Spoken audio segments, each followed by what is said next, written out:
सूरदास जी का ये पद हमारे नाथ द्वारा वारे ने तो सुनो ही होगा।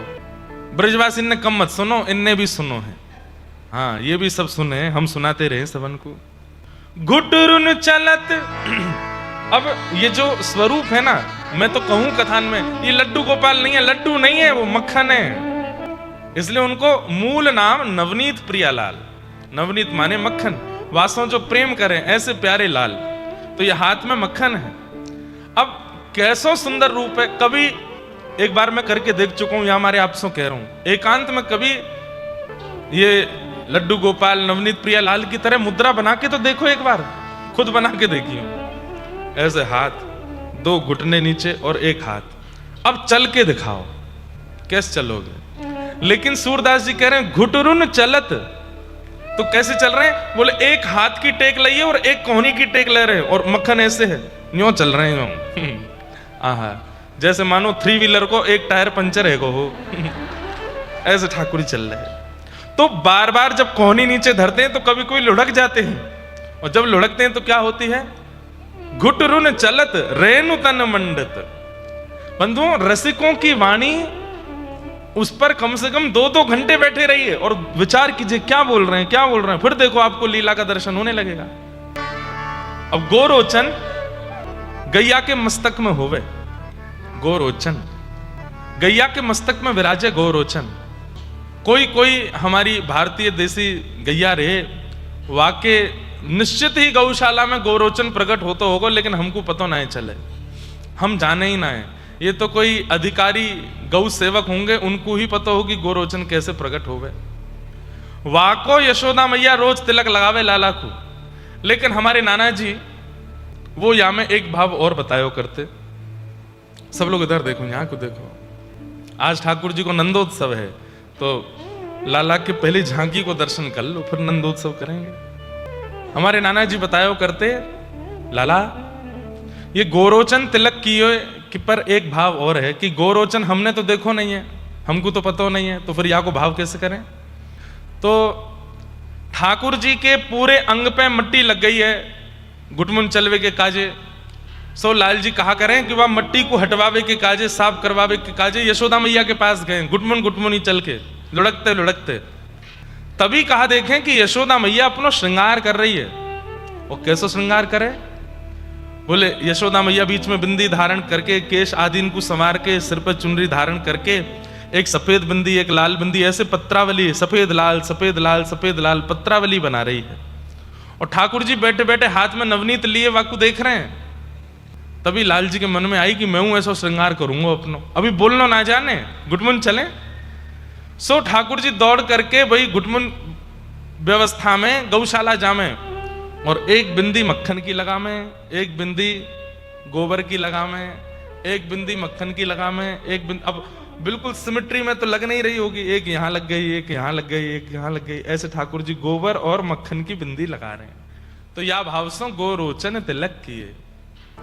एक तो अपने मुख पर गोरोचन को तिलक किए हुए, वाके बाद में दही लेप लई है अपने सुंदर सुंदर गालन पर, चारू कपोल, कपोल माने गाल, गालन पे दही लगा रखी है, मुंह पे सान रखी है, और बीच बीच में अपनी छोटी सी जीभ निकाल करके बाद दही को चाट और ले में। जैसे हम लोग पलक झपकते हैं, पलक झपक के तुरंत खुल जाती है, पर ठाकुर जी के ऐसे नेत्र नहीं है। कैसे हैं? पलक झपक के खुलने में भी 1 सेकंड से ज्यादा लगता है। बड़े बड़े नेत्र हैं ठाकुर जी के, तो धीमे से पलक नीचे आवे फिर खुले, फिर नीचे आवे फिर खुले, इतने सुंदर लगे। ठाकुर जी को मुख कैसा लग रहा है? बोले इतने सुंदर नेत्र, इतने सुंदर कपोल, वापे गोरोचन को तिलक, ऐसे सुंदर लाल जी को मुख कमल के भांति है गए है। इतने में ठाकुर जी को जो जूड़ा बनो है घुंघराले केशन को, वहां में से कच्चू घुंघराले केश मुख पे आ गए हैं, तो ऐसा लग रहा है मानो जैसे कमल के ऊपर भौरे घूम रहे हों। बीच बीच में वो, अच्छा छोटे बच्चों के बड़े बाल हो जाते हैं, उन पर संभालने तो आमे ना है, उन्हें यूं तो पता ना कि यूं स्टाइल मारनी है, ऐसे अपनी जुल्फ पीछे करनी है, उन पे तो आवे ना है। तो कहा करें, औंधे सीधे कैसे वो हाथ अंते उनको बेचारे पीछे करेंगे, कभी यूं करेंगे, कभी बड़े बाल है जाए, कई बालकन के मुंडन ना हो में ना, तो उनके देखो कैसे बाल। अच्छा हमारे ठाकुर जी को तो मुंडन ही भयो 11 वर्ष 56 दिन बाद।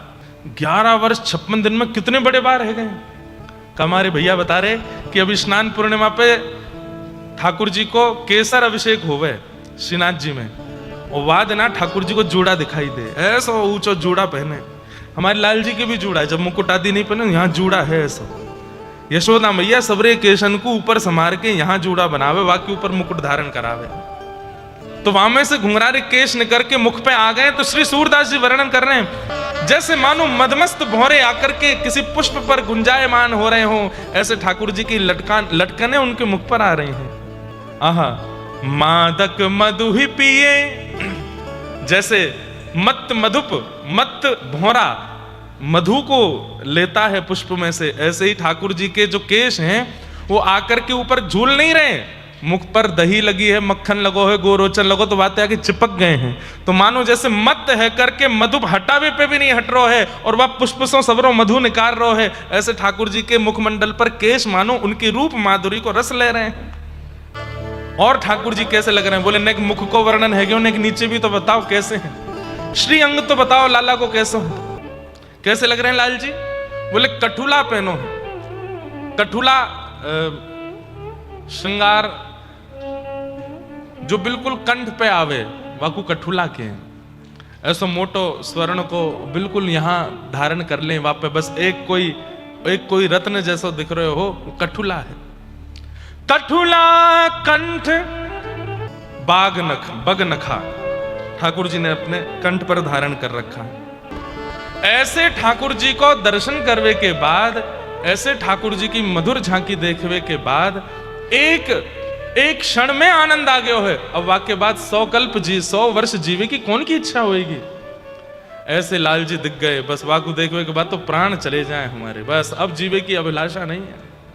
जैसे गोपियां वेणु गीत में कहती हैं, क्या आपको देखने के बाद इन आंखों का साफल्य पूर्ण हो जाता है। सूरदास जी वही वर्णन कर रहे हैं कि ऐसे सुंदर नवनीत प्रिया लाल जी को देखवे के बाद में 100 वर्ष जीवे की कौन की इच्छा है? वो एक क्षण को दर्शन भयो, वा के बाद तो प्राण चले जाएं हमारे, अब आवश्यकता नहीं, अब जीवे की अभिलाषा नहीं है। ऐसे सूरदास जी की भजन स्थली है चंद्र सरोवर।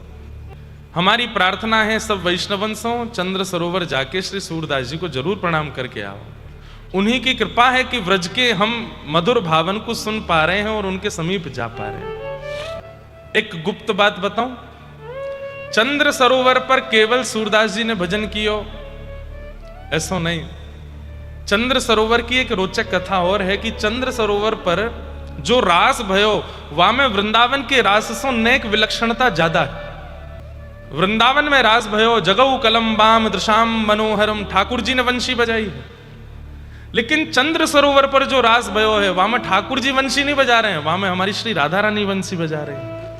चंद्र सरोवर में किशोरी जी वंशी बजा में। और सुनो, वृंदावन में जो रास भयो हम लोग भागवत जी में सुने कि ठाकुर जी पहले रास स्थली पहुंच गए और वहां जाके वंशी बजा में, वह वंशी को धुन को सुन के सब गोपी और किशोरी जी आमे फिर रास हो गए। लेकिन चंद्र सरोवर पर उल्टो, सबरी गोपी और श्री जी पहले पहुंच गई हैं, ठाकुर जी नहीं आए।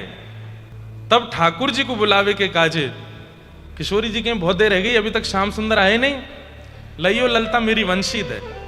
और जैसे ही ललता जी ने वंशी पधराई, आज पहली बार है व्रज भूमि वृंदावन में श्री किशोरी जी वीणा बजाती हैं लेकिन वंशी पहली बार धारण कर रही हैं। और जैसे ही अपनी मधुर वंशी को किशोरी जी ने अधर पर धारण किया और कोमल उंगलियों से छिद्रन आच्छादित करके जैसे ही प्राण पिरोए, दूर नंद भवन में बैठे हैं श्याम सुंदर।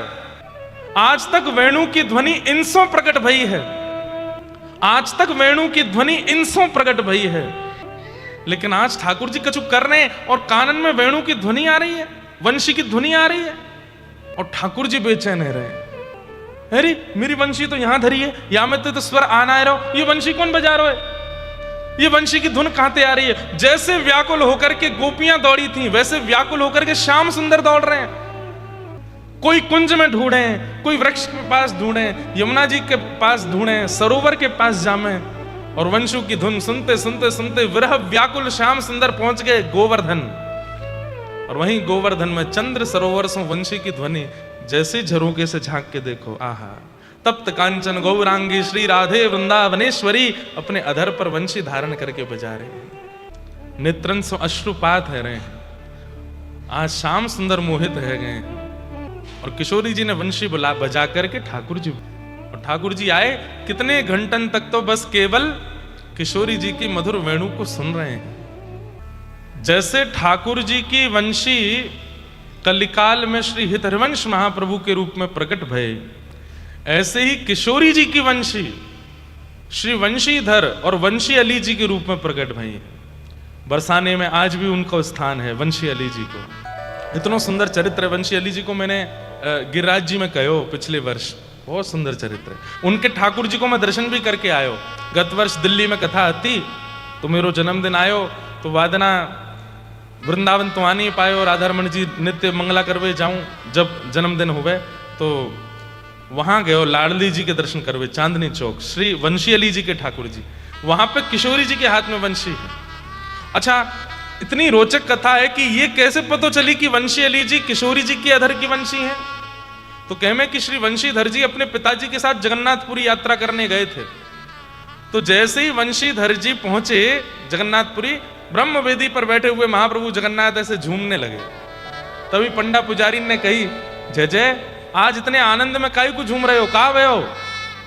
अरे श्री प्रिया जी की अधर पर नित्य विराजवे वाली वंशी ही कलिकाल में एक भक्त को रूप धारण करके आए हैं वंशीधर, और वही वंशीधर आज जगन्नाथपुरी आए हैं, मेरो दर्शन करवे आ रहे हैं। किशोरी जी की अधर की वंशी है, उनको लाई करके मेरे हृदय से छुपाई दी। पंडा पुजारी सब बाहर पहुंच गए, दर्शनार्थी 100 नाम पूछने लगे, तुम्हारा नाम क्या है, तुम्हारा नाम क्या है। इतने में ही वंशीधर जी जब पहुंचे, छोटे हैं, ज्यादा बड़ी अवस्था नहीं, तब आपने कही मेरो नाम वंशीधर। जैसे ही कही वंशीधर, सबरे पंडा पुजारी ने गोद में उठा लिए, लेकर के भीतर गए हैं और जाए करके श्री जगन्नाथ जी के हृदय से लगा दिए। जगन्नाथ जी के नेत्रों से अश्रुपात होने लगे कि किशोरी जी की अधर की वंशी आई है। उनको भी नहीं पता थी कि वे कौन है। जगन्नाथ जी ने बताया कि आप तो किशोरी जी के अधर की वंशी हो। तो ये बात याद रखनी है कि वृंदावन में वंशी ठाकुर जी ने बजाई है और गिरिराज जी के चंद्र सरोवर पर वंशी को नाद श्री किशोरी जी कर रहे हैं। इतने सुंदर सुंदर चरित्र हैं हमारे व्रज के रसिकन के, कितनों वर्णन करूं मैं, 1000 मुख है जाए तो भी वर्णन करना संभव नहीं है। इतने प्यारे, इतने मधुर कि बस रोते रहो। वंशी अली जी को चरित्र तो बहुत ही सुंदर है। 12 वर्ष तक बरसाना गए, ऊपर नहीं गए दर्शन करने, क्यों? किशोरी जी बुलाएंगी तब जाऊंगा। और 12 वर्ष भी कहां रहते, जहां बरसाने के सब लोकल रहने वाले ब्रजवासी अपने घर में झाड़ू पोंछा लगाए के जो कूड़ो कचोड़ डालते, कूड़े के ढेर में जाके बैठते। कोई ब्रजवासी ने कही, बाबा यहाँ काय को बैठो है, कहीं और बैठ जा ना, जे बड़ी कृपा है मुँह पे। लोग ब्रजवासी की चरण रज लेवे के काजे उनके घर घर जामे, यहाँ सबरे ब्रजवासी अपने घर की रज मुँह पे आए के डार जाए, अपने आप ही मैं यहीं बैठूंगा। 12 वर्ष वहां रहे। 12 वर्ष बाद एक दिन किशोरी जी ने ऊंची अटारी से पुकारो है, और जैसे पुकारो आप दौड़ करके ऊपर गए, और श्री जी ने तब आपको वंशी अली कह करके पुकारो। आपको नाम तो वंशीधर हो, बहुत सुंदर चरित्र है। इन्हीं के ही शिष्य हुए फिर किशोरी अली, जिनका मैं परसों चरित्र सुना रहा था, जिनकी पत्नी का नाम किशोरी था, और किशोरी कहते कहते रो रहे थे सब जगह। तो श्री जी ठाकुर जी से बोली, मेरो नाम गाय के कोई रो रो है। ठाकुर जी, तुम्हारो नाम ना गारो, अपनी घरवारी को नाम गारो है। किशोरी जी बोली, अरे किशोरी नाम तो मेरो ही है, मैं तो यहाँ पे कृपा करूंगी। और किशोरी जी ने प्रकट होकर दर्शन दिए। वही फिर किशोरी अली वो वंशी अली जी के शिष्य हुए, और दोनों गुरु शिष्य मिलकर के किशोरी जी ठाकुर जी को पुकारते थे। अद्भुत लीला। ऐसी बड़े आनंद की बात आज ठाकुर जी को जन्मोत्सव कथा में करनो है। श्री परीक्षित जी को 7 दिन में मरने का श्राप लगा। बंधुओं, आज कलिकाल में श्राप लगता है, लेकिन हां, किसी के हृदय को यदि अत्यंत वेदना यदि आपने दी है, किसी के हृदय को यदि अत्यंत कठोरता से आपने कष्ट दिया है, उसकी हृदय की वेदना ही श्राप रूप में आपको लग जाती है। इसलिए चाहे जो कीजिए, पर किसी के हृदय को बहुत मत दुखाइए, क्योंकि कलिकाल में यही श्राप है कि किसी के हृदय को बहुत पीड़ा यदि आपने दी है, कोई आपके कारण बहुत रोया है, कोई किसी को आपने बहुत परेशान किया है, तो प्रसन्न नहीं रह पाओगे। यही श्राप है। प्राचीन सतयुग त्रेता द्वापर में तो वाक वज्रम विशसर्जः, वाणी से श्राप दिया जाता था कि जाओ मैं श्राप देता हूं तुमको ऐसा। आजकल कलिकाल में तो बताया भी नहीं जाता कि हमने तुमको श्राप दे दिया, बस वो तुम्हारी याद करके कोई मतलब तुम्हारे कारण कोई रो गया है, कोई बहुत वेदना में चला गया है, कोई किसी की रातों की नींद आपने बर्बाद की है पीड़ा देख करके, तो आप सुखी नहीं रह पाओगे। क्योंकि कलिकाल में श्राप प्रकृति देती है, पर्यावरण देता है। इसलिए कभी किसी के हृदय को बहुत वेदना मत पहुंचाइए, और पहुंचाई हो तो अंतिम समय आवे उससे पहले पहले, अरे अंतिम समय तो बहुत दूर की बात, जब पता चले तब ही क्षमा मांग लीजिए, जाके हाथ जोड़ लीजिए, कान पकड़ लीजिए, नाक रगड़ लीजिए। और कहीं भूल से जिसको आपने वेदना पहुंचाई वो धामवासी, ब्रजवासी या फिर भगवत प्रेमी है, तो आपको कोई क्षमा नहीं कर सकता, ठाकुर जी भी क्षमा नहीं करेंगे। श्री रघुनाथ दास गोस्वामी षड गोस्वामियों में एक, आप राधा कुंड पर विराजते थे और नित्य श्री प्रिया प्रियतम की नित्य केली का अनुभव करते थे। एक दिन आप अपने नेत्र बंद करके प्रिया जी और ठाकुर जी की नित्य केली में देख रहे हैं कि श्री प्रिया जी को किसी वृक्ष के पुष्प बहुत भागे, और ठाकुर जी से आपने कही कि नेक मुंह को ऊपर उठाओ, मैं ये पुष्प तोड़ूंगी।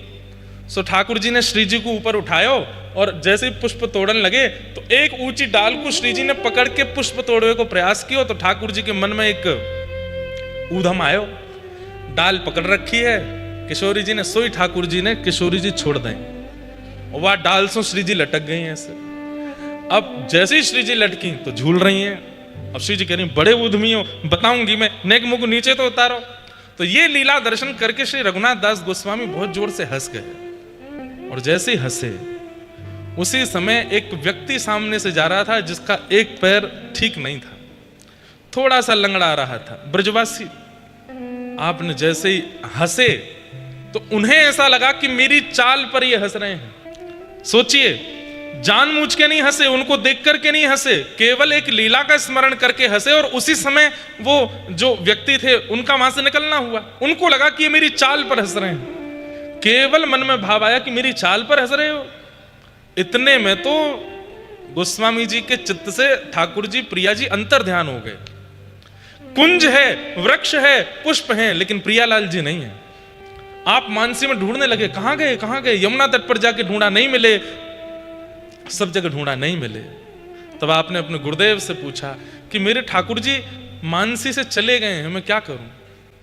तब बोले कि तुमने कहीं किसी ब्रजवासी वैष्णव भक्त का अपराध तो नहीं किया। तो आपने कहा कि मैंने तो ऐसा नहीं किया। बोले कब, अंतिम दर्शन कब हुआ था। तब उन्होंने पूरी लीला बताई। बोले ऐसा ऐसा दर्शन हो रहा था और इसके बाद से दिख ही नहीं रहे हैं। बोले तो जब तुमने नेत्र खोले तो कुछ था वहां पे। बोले नहीं, दूर दूर तक कोई तो नहीं था, एक व्यक्ति जा रहा था और वो सीधा नहीं चल रहा था, उसका एक पैर ठीक नहीं था, तो थोड़ा लड़खड़ा रहा था चलने में। तुम लीला देख के जोर से हंसे, उस समय वो तुम्हारे सामने थे और उनको ऐसा लगा कि तुम उनकी दुर्बलता पे हंस रहे हो, और उनके मन में ये भाव आया कि मेरी दुर्बलता पे हंसते हो। उनको अपराध लगा, उनको अपमान लगा, इसलिए तुम्हारे चित्त से ठाकुर जी चले गए। वो ब्रजवासी है, क्या करें। बोले एक वैष्णव ब्रजवासी को अपराध करने का वैसे तो कोई शास्त्रों में उसका विधान नहीं कि उस अपराध से कैसे बचा जाए, लेकिन फिर भी एक क्रिया है। क्या? एक का अपराध करने पर कम से कम 100 वैष्णवों से क्षमा मांगो तो एक का अपराध हटेगा। तुम तो एक काम करो। बोले क्या? राधा कुंड, गोवर्धन, वृंदावन के सब वैष्णवों का झरा भंडारा करो और भंडारा के बाद सबके चरणों में गिर गिर कर सबसे क्षमा मांगो। तब आपने झरा भंडारा करके सबसे क्षमा मांगी। अब कोई आपको प्रसाद पवा के चरणों में गिर के गए मुझे क्षमा कर दो, अब आप कहोगे भाई तेरा दोष क्या, क्षमा क्यों मांगते हो। ऐसी अनेकों ब्रजवासियों को भंडारा करा करके जब क्षमा मांगी, सब ब्रजवासियों ने कहा अरे भैया तेरा कोई अपराध ना, काहे को तू क्षमा मांगे।